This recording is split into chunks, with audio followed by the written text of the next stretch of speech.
Hi hello welcome to my channel. ఇటీవల రాష్ట్ర ప్రభుత్వం ప్రవేశపెట్టినటువంటి భూభారతి పోర్టల్ కు సంబంధించి పూర్తి వివరాలు ఈ వీడియోలో అయితే తెలుసుకుందాం. ధరణి స్థానంలో కొత్తగా అమల్లోకి వచ్చిన భూభారతి పోర్టల్లో వచ్చే ప్రతి దరఖాస్తు పరిష్కారానికి ప్రభుత్వం నిర్ణీత గడువునైతే విధించింది. ఈ పోర్టల్లో భూమి రిజిస్ట్రేషన్ చేసిన వెంటనే ఆ భూమికి సంబంధించిన పాస్బుక్ జారీ, భూమి క్రయ విక్రయాల వివరాలను వెంటనే ఆన్లైన్ లో మార్చడం వంటి అనేక వివరాలతో పాటు భూభారతి చట్టం మార్గదర్శకాలను మంగళవారం ప్రభుత్వం విడుదల చేసింది. మార్గదర్శకాలతో పాటు చట్టం అమలును గెజిట్ చేస్తూ రెవెన్యూ శాఖ ముఖ్య కార్యదర్శి నవీన్ మిత్తల్ జీవో నెంబర్ 36, 39 లను విడివిడిగా జారీ చేశారు. జీవో నెంబర్ 36 ప్రకారం భూభారతి చట్టం ఏప్రిల్ 14, 2025 నుంచి రాష్ట్రంలో అమల్లోకి వచ్చింది. జీవో 39 ప్రకారం చట్టం మార్గదర్శకాలను విడుదల చేశారు. వీటినే records of rights in land 2025గా పిలుస్తారు. ఈ చట్టం అమల్లో ఉన్న అన్ని ప్రాంతాల్లో ఈ నిబంధనలు అయితే వర్తించనున్నాయి. ఈ చట్టం కింద ప్రతి గ్రామంలో ఉన్న అన్ని రకాల భూములకు సంబంధించి రికార్డుల తయారీ, మార్పులు, చేర్పులు, నిర్వహణ ఉంటుంది.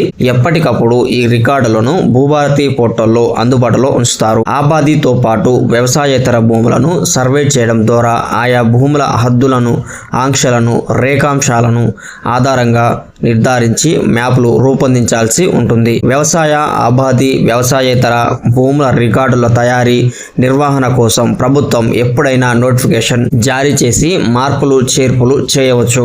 దరఖాస్తుదారుడు దరఖాస్తు చేసిన 60 రోజుల్లోనే సమస్య పరిష్కారం కావాలి అనేది భూభారతి యొక్క మార్గదర్శకం. ఎవరైనా తమ భూ రికార్డుల్లో తప్పులు నమోదైన, హక్కుల రికార్డుల్లో వివరాలు లేకపోయినా సంబంధిత వ్యక్తి ఈ చట్టం అమల్లోకి వచ్చిన సంవత్సరం లోపు నిర్దేశిత ఫీజును చెల్లించి భూభారతి పోర్టల్ ద్వారా దరఖాస్తు చేసుకోవాలి. ఆ భూమికి సంబంధించి ప్రభుత్వం గతంలో జారీ చేసిన పాస్ పుస్తకాలు, టైటిల్ డీడ్స్, పహానీలు లేదా రిజిస్టర్ డాక్యుమెంట్లు, ఇతర డాక్యుమెంట్లతో పాటు తాను చేసుకున్న దరఖాస్తు సరైనదేనని అఫిడవిట్ జత చేసి అప్లై చేయాల్సి ఉంటుంది.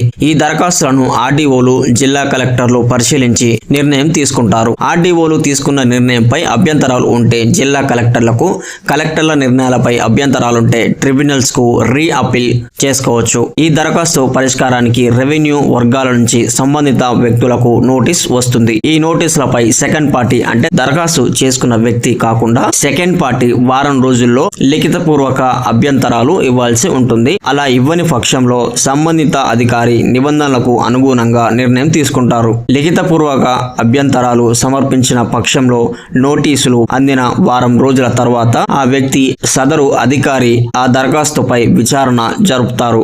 విచారణ రిపోర్టుతో పాటు ఇరుపక్షాల నుంచి వచ్చిన సాక్ష్యాలను పరిశీలించి నేరుగా వారు వాదనలు వినిపించే అవకాశం కల్పిస్తారు. భూభారతి పోర్టల్లో అందుబాటులో ఉంచుతారు. ఇదంతా నోటీసు జారీ చేసిన 60 రోజుల్లోపు పూర్తి చేయాల్సి ఉంటుంది. రిజిస్ట్రేషన్లు చూసుకున్నట్టయితే ఏదైనా భూమిని రిజిస్ట్రేషన్ తో పాటు మ్యూటేషన్ చేసుకునేందుకు భూభారతి పోర్టల్ ద్వారా ఆన్లైన్ లో దరఖాస్తు చేసుకోవచ్చు. భూమి రిజిస్ట్రేషన్ కోసం తహసీల్దార్లను సమయం అడిగితే ఆ మేరకు తహసీల్దార్ స్లాట్ కేటాయించడం జరుగుతుంది. ఈ రిజిస్ట్రేషన్ గురించి మరొక వీడియోలో అయితే తెలుపుతాను. సాదా బైనామాల క్రమబద్ధీకరణ.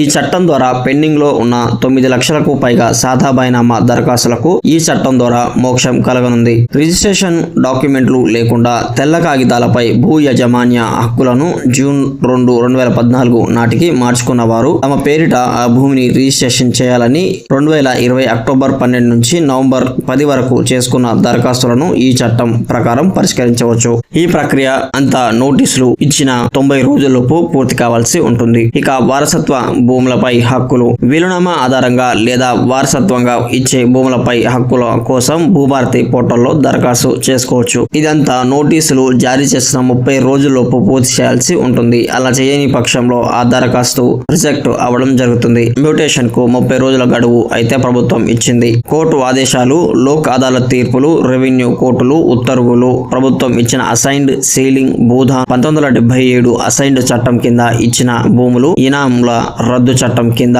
ఓఆర్సి రక్షిత కౌలుదారు చట్టం కింద యాజమాన్య సర్టిఫికెట్లు, ఇళ్ల స్థలాల రూపంలో ఇచ్చిన భూములకు మ్యూటేషన్ కోసం భూభారతి ద్వారా దరఖాస్తు చేసుకోవచ్చు. ప్రతి భూ యజమానికి భూ ఆధార్ ఉంటుంది. భూభారతి పోర్టల్లో ఉన్న హక్కుల రికార్డు ఆధారంగా తహసీల్దార్లు తాత్కాలిక భూధార్ రికార్డులు జారీ చేస్తారు. పోర్టల్లో పేరున్న ఉన్న ప్రతి ఒక్కరికి ఈ కార్డులు జారీ అవుతాయి. దీనికోసం రాష్ట్రంలో భూములన్నిటినీ సర్వే చేసి ప్రతి భూమికి అక్షాంశ రేఖాంశాల ఆధారంగా హద్దులు నిర్ణయించి ఈ కార్డులను జారీ చేయాలని ప్రభుత్వం ఆలోచన చేస్తోంది. సో ఈ చట్టం వల్ల రైతులకు మేలైతే జరగనుంది. ఈ చట్టం గురించి మీరు ఏమనుకుంటున్నారో కామెంట్ రూపంలో అయితే తెలియజేయండి. మరింత సమాచారం కోసం ఇప్పుడే మన వెబ్సైట్ ని అయితే ఫాలో అవ్వండి. Thank you.